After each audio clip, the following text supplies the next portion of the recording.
ہم کریں گے ہر مظلوم کی حمایت۔ السلام علیکم، میں ہوں حرین فاطمہ اور آپ دیکھ رہے ہیں حمایتی نیوز HD چینل۔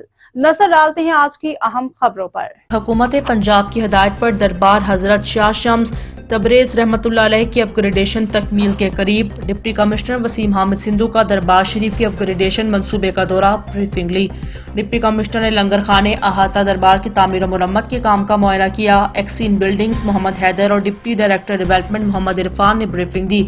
زائرین کی سہولت کے لیے دربار کو توسیع دے کر تاریخی حیثیت بحال کی جا رہی ہے۔ 390 ملین کی لاگت سے لنگر خانہ اور احاطے سمیت دربار کی توسیع منصوبوں پر کام جاری۔